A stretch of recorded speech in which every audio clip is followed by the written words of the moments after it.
The narrative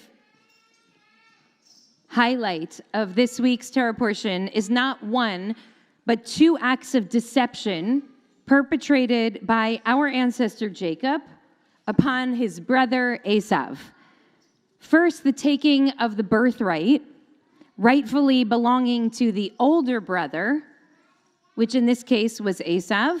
And second, the tricking of their father Isaac, leading him to grant the blessing of the firstborn to Jacob rather than, again, to his brother Esav. It's these two acts of deception that drive our narrative forward and will lead us into many weeks ahead of the Jacob narrative, as Jacob, our ancestor, takes his place as the heir to the covenant of his father Isaac and his grandfather Abraham. But tucked in between the story of the lentil stew that went awry and the cosplaying with hairy arms is a strange story that both Raka and I were drawn to as we learned our Torah portions. This story is so seemingly irrelevant to the larger narrative arc that one might easily miss it or even dismiss it. So here's what happens.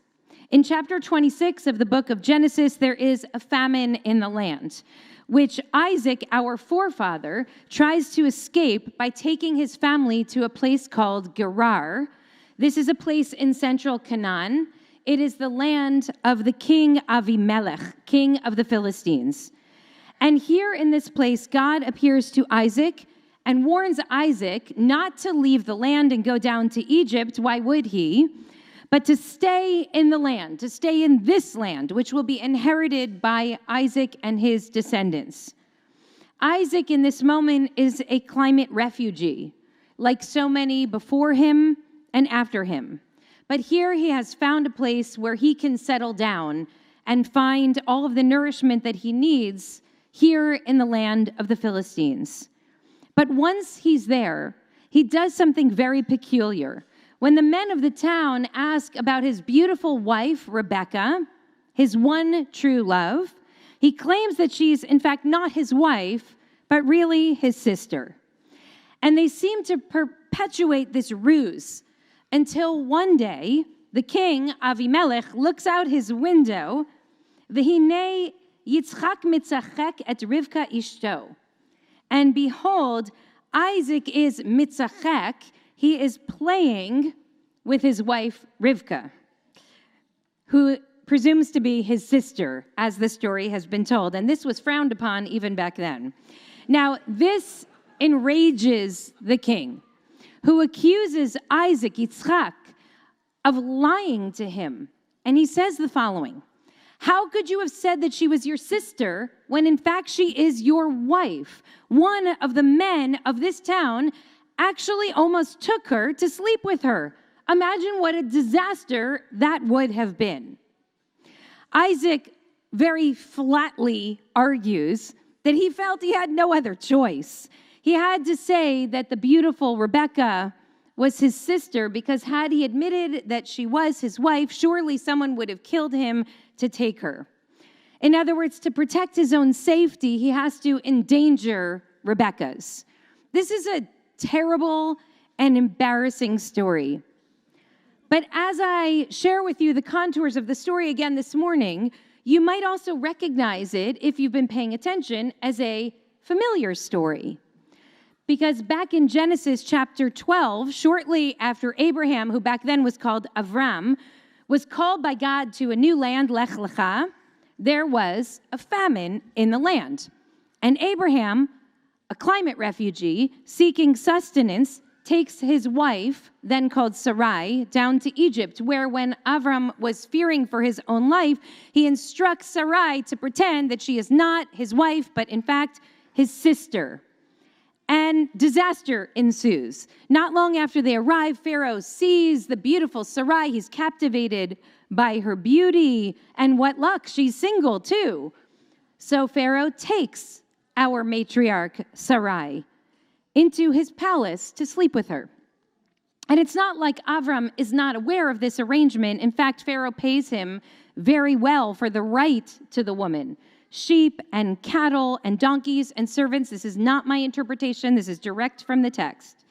It is only when God causes a plague to land on Egypt, perhaps a harbinger for future plagues that will be visited upon Egypt for the treatment of Avram's own descendants, that Sarah, his wife, is released from Pharaoh's palace.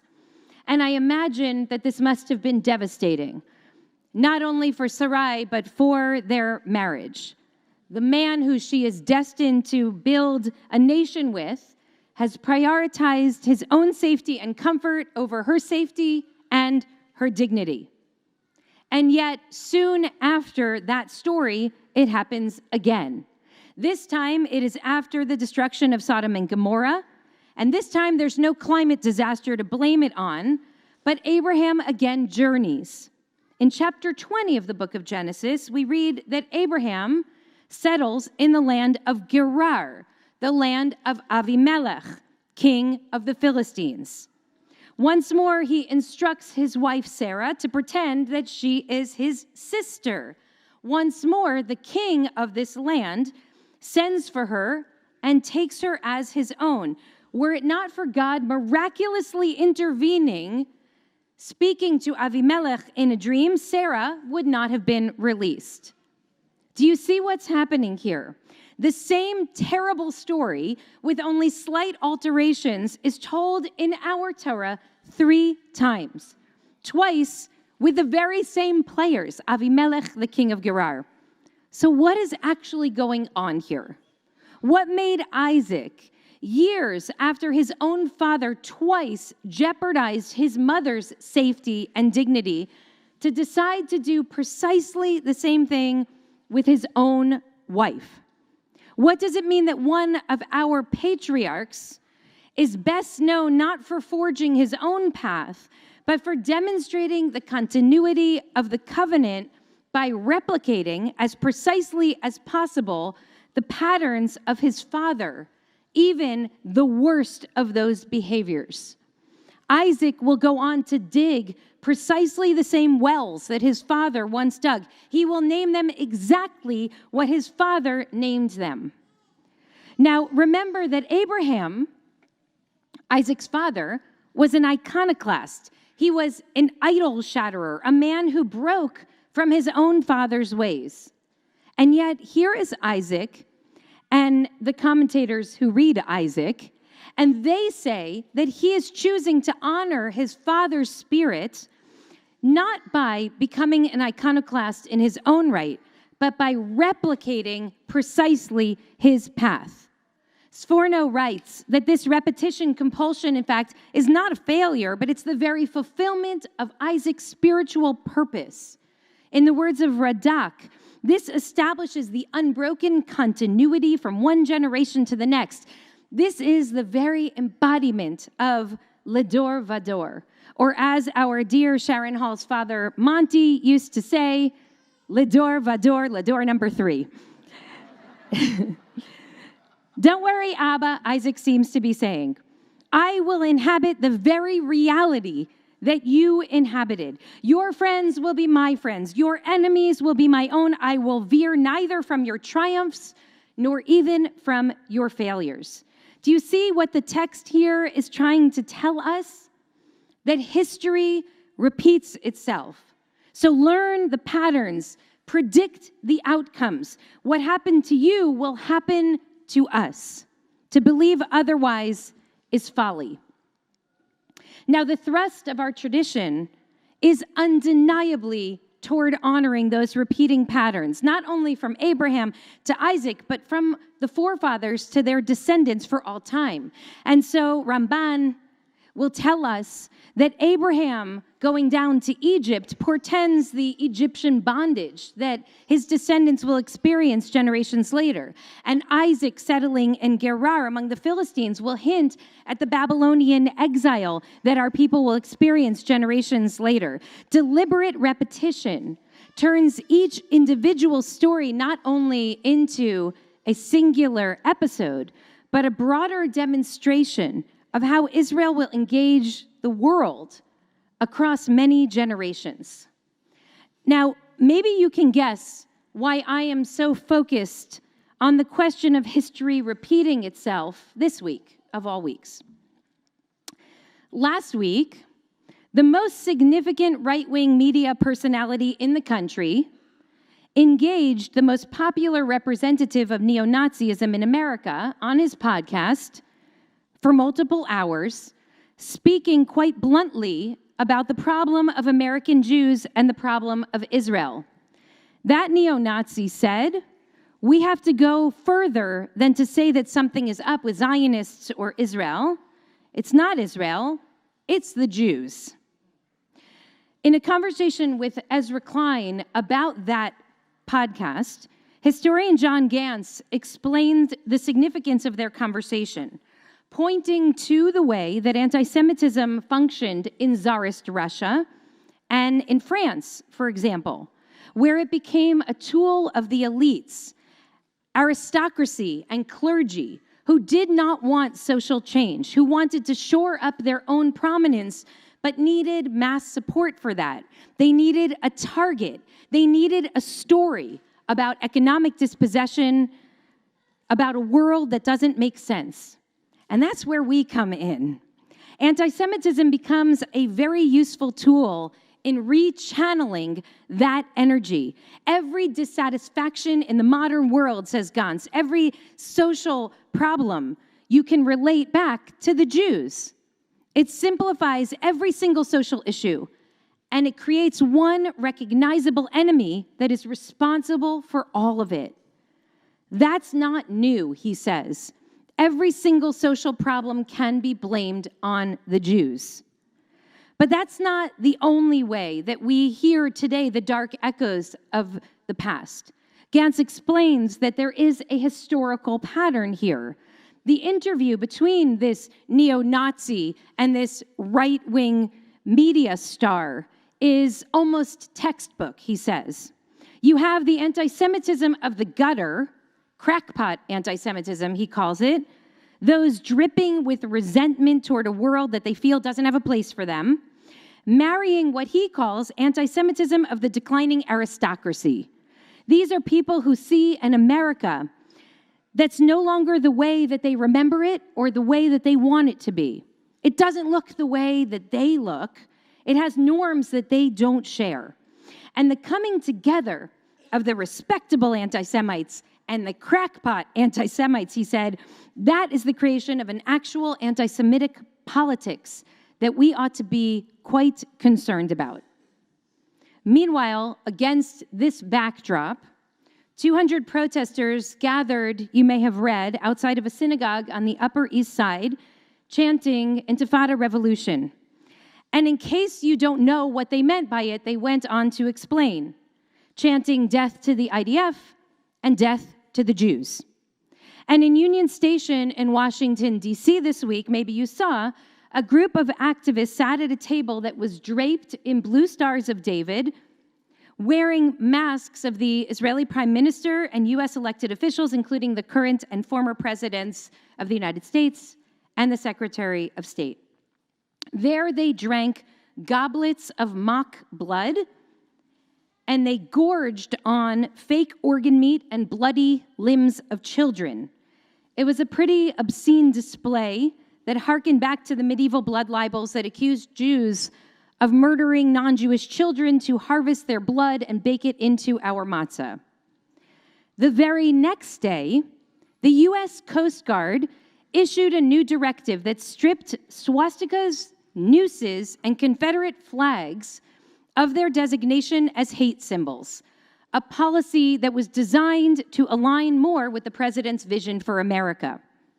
Now, one Coast Guard official who spoke anonymously was very clear on the danger of this policy shift. He said, we don't deserve the trust of the nation if we are unclear about the divisiveness of swastikas. But that argument was lost on our defense secretary, who argued that worrying about swastikas would jeopardize the combat readiness and challenge the warrior ethos that he's working hard to build among the military.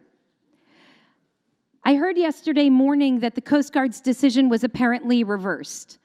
But I want to say that the fact of its temporary passage must compel us to consider the possibility that governmental protections for our community are perhaps not quite as rock solid as we might have imagined.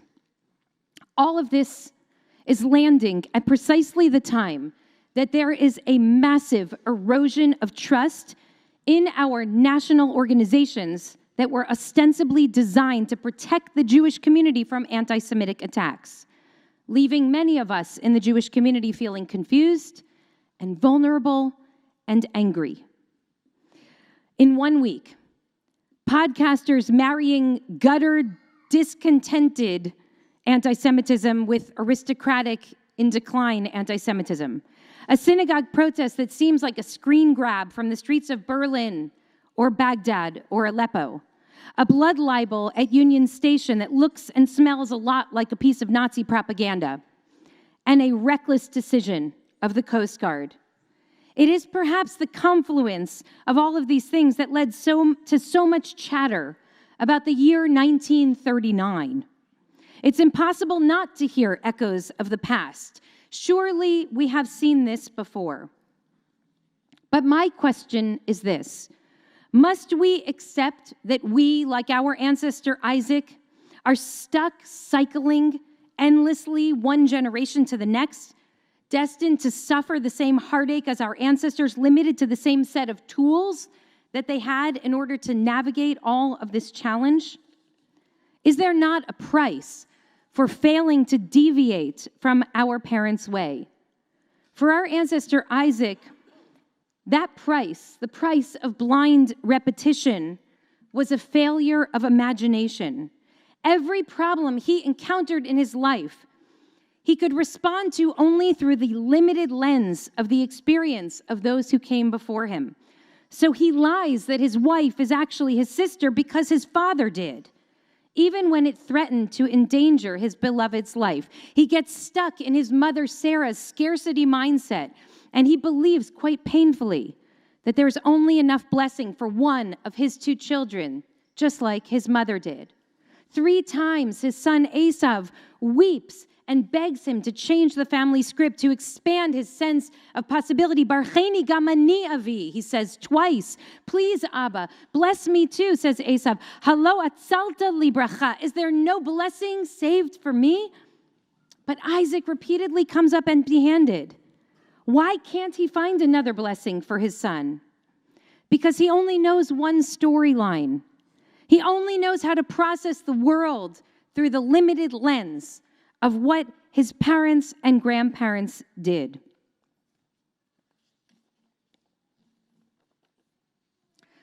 I would like to propose that the Isaac narrative comes to us this Shabbat, not to teach us that we are destined to replicate our parents' realities, but precisely the opposite.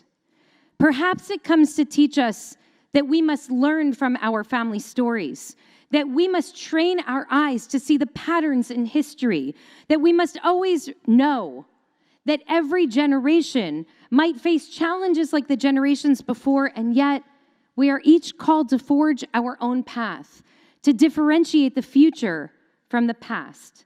Maybe the text is coming to teach us of the danger of believing that history repeats, when in fact, as it is said, history does not repeat itself, but it does sometimes rhyme.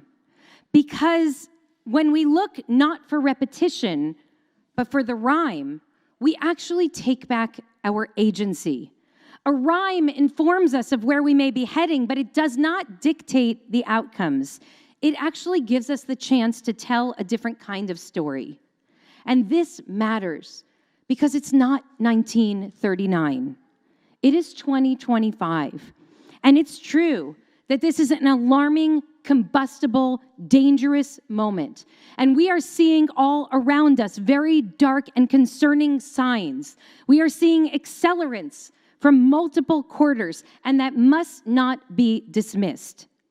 And even still, my friend, Professor David Myers, who is a historian, warns against errant and dangerous historical analogies. This is not Nazi Germany. 3 months after Hitler came to power, he reminds me, 3 months, he called for the exclusion of Jews from all of public life. What we are seeing is concerning, but it is not that. The complicated truth here is that while we must learn from history, reading our destiny through the lens of that history alone takes away our agency. It strips us of our moral imagination, just as it stripped Isaac of his own. So instead, we must be vigilant to the signs. We must tell the truth about the patterns while freeing ourselves to manifest a different outcome than our ancestors did.